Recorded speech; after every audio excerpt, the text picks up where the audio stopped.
Today, we look at continuing to improve our Oblivion Remastered experience by adding even more mods. We'll be taking a look at some quality of life mods, immersion mods, and a couple others. As always, a huge shout out and thank you to all of the modders featured in today's episode. Links and timestamps to all mods featured today can be found down in the description. If you do enjoy this video, I've got a few other Oblivion Remastered mod showcases already on my channel. Make sure you subscribe so you do not miss the next one. With all that out of the way, roll the intro.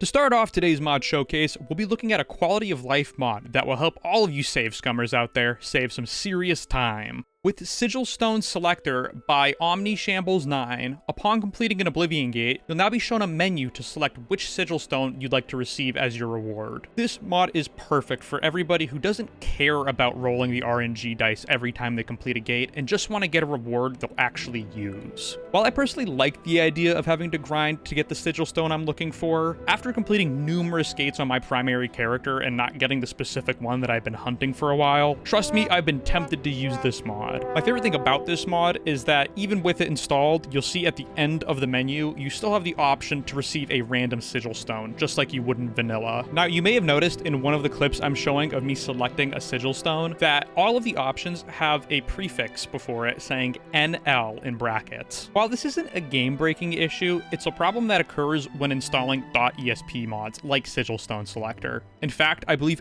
every ESP mod that I've installed has had this issue. While this isn't a game-breaking issue by any means, it's a problem that occurs when installing .esp mods like Sigil Stone Selector. Now, this is not to the fault of the mod authors or the mods themselves, it's just kind of how the game works. And if you start installing a lot of mods, you're going to realize a lot of them are .esp mods. So you're going to end up seeing the NL tag quite a lot. Luckily for us, mod author Meridiano Russ has come to the rescue. By installing their OBSC plugin, NL Tag Remover, this will become an issue of the past. Just don't do what I did here and forget to launch the game through OBSC, or you're going to be seeing these tags everywhere all over again.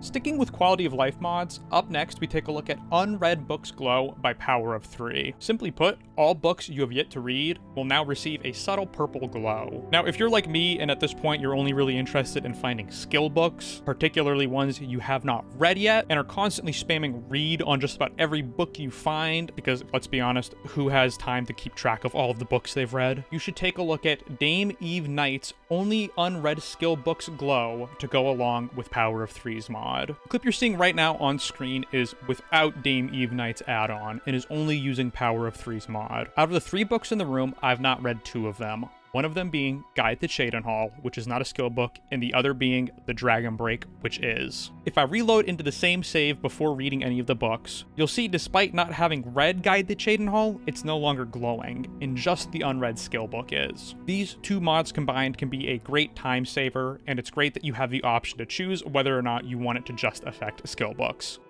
Switching gears a little bit here, we're going to look at a mod that can help with a wide array of things. Whether you're trying to get cleaner screenshots, have more immersive gameplay, or get nicer looking clips for video creation like I am, Not Immersive HUD by Levine77 can help you out. This mod's main feature is that your HUD will only be active when you have your weapon equipped and out. Sheathing your weapon will have the HUD automatically hide. You're going to be able to see a side-by-side comparison here of me clearing the same cave with the mod installed and without the mod installed. It's nice to be able to sheath my weapon when clearing an area and just be able to take the amazing visuals in this remaster in. I'm able to get much more immersed in the areas that I'm exploring by not having the HUD elements in my way. gameplay. What takes this mod above and beyond is that if you go into the mod's main script, you'll be able to see that you can set a hotkey for manually enabling and disabling the HUD. And below that option, you'll see that there's another optional hotkey you can set for just toggling the reticle on and off. Right here, you can see that I try to do some bow combat without the reticle on, and I can tell you it definitely made it a little bit more of a challenge. Given that this game came out with no photo mode, and it doesn't seem like we're going to be getting one, having an option to manually enable and disable the HUD by the click of a button is amazing. I'm using this mod all the time, whether I'm trying to film B-roll, get a nice looking thumbnail, or have more immersive looking gameplay. I know I say this with a lot of mods, but that's just because so many mods make the game so much better, but this is another one that I cannot live without. Whether I'm just playing the game or I'm trying to make videos for it, not Immersive HUD is a must-have. Up next, we look at torches in Oblivion. If you, yes, you, are completely content with the vanilla torches in Oblivion, I think we can go our separate ways. Now, I have two big issues with the vanilla torches in Oblivion Remastered. First off, they're not bright enough. And two, who the fuck thought that this was an ideal placement for torches in first person? I mean, come on, look, it takes up like at least 30% of the screen. Not to mention the damn thing is so close to your face, you're probably melting off your skin. Thankfully, these can be remedied. Our first of two torch mods today, Brighter Torches by Jolds, makes torches much brighter. There are two separate options that you can pick from, one being a 1.5 times multiplier to the brightness of a torch, and the second one being a 2 times multiplier to the brightness of a torch. I decided to go for the 1.5 times multiplier, and even that is a game changer. Especially when using a reshade preset like Rabbit's Realistic Oblivion Reshade, which makes dark areas very dark, you're gonna see a massive difference. So now that we've got our torch brightness amplified, let's get these damn things out of our face. By installing Torch Position Fix by Sorcery Lizard, you can completely optimize your torch experience. With 4 different options to pick from, you can now adjust the location of the torch on your screen. Now, I've opted for the alternate higher torch position fix, as I felt that having the torch above my character's head felt the most realistic. And if you're like me and you've tried to use the illuminating spells like Torchlight, Starlight, and Candlelight, you've probably seen that they are extremely busted and broken right now. I've been running into one of 2 problems when using them, the first being that when I cast them, the spell immediately dissipates. Or the other problem on the opposite end of the spectrum, the spell never fades away. Literally, as I was recording part of this video trying to showcase the brighter torches, my Starlight spell would not go away. Taking that into consideration, I would call these mods essential right now. And honestly, even if these spells do get fixed, whether it's from a Bethesda patch, which we all know is not going to happen, or some community patch, I would still say that I'd rather have these mods installed than not.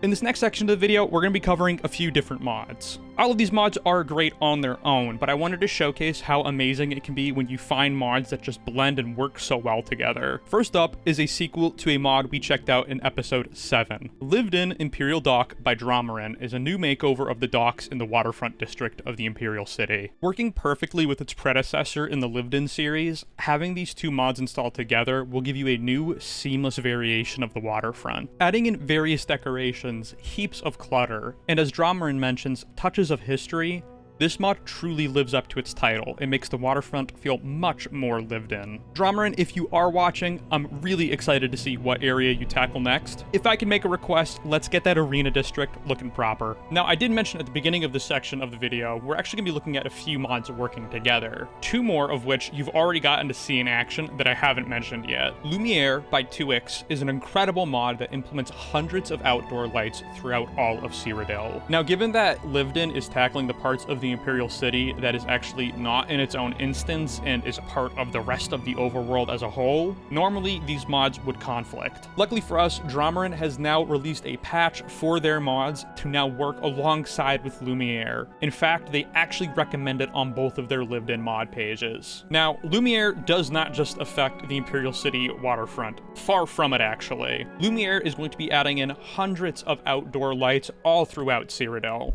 My favorite area that they've added in lights is on the signposts outside as you're going through the roads trying to get from city to city. I've been trying to do a lot less fast traveling while playing Oblivion, and if you find yourself doing the same, Lumiere will make the experience so much better, especially at night. And again, you can make this even better by installing another one of 2x's mods, Enhanced Light Radius. Enhanced Light Radius is a simple ini tweak that will increase the draw distance for most light sources in the game. There are two options for this mod, one being a 2x increase and the other being a 3x. You may see a minor performance drop while using these two mods, however, given the nature of these two mods, that's to be expected. With that being said though, we are not done on this section of the video. Up next, we have two great mods that will further enhance the roadways of Oblivion. Rustic Roads by Spifferino replaces the well-kept cobblestone roadways with dirt pathways throughout Cyrodiil. I find this to be much more immersive, as I can't imagine the Empire was regularly sending out people to upkeep all of the roads.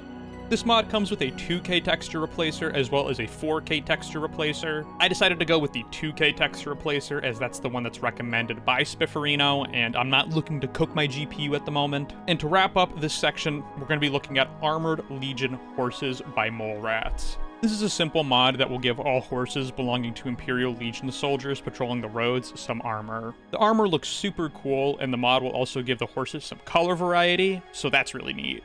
And to wrap up today's mod showcase, we look at Instant Level Up by Bayek. Again, I apologize if I screw up any of the modders' names during this. Feel free to correct me down in the comments. Instant Level Up simply removes the need to have your characters sleep to level up in Oblivion Remastered, and instead, you'll just level up the moment you reach the XP threshold necessary. At this point, I've been playing Oblivion so long, it feels weird not to have to sleep to level up, and it's one of those things that's always made Oblivion feel like Oblivion to me. You know, it's always added a little bit of a roleplay aspect to the game, but I can totally understand people wanting to just level up when they get the level up. While this mod isn't for me, that's completely okay. Not every mod is going to be meant for every kind of player out there, and at the end of the day, this is a single player game. The best way to play it is making the game yours and playing how you want to play. So yeah, I mean, if you're just a giant pleb and you want to be able to skip the immersive sleeping mechanic of Oblivion to level up, go ahead and do that and ruin the fucking game. Jokes aside, huge shout out to Bayek for the mod. It's a huge quality of life mod, and I'm sure a lot of people are going to enjoy it.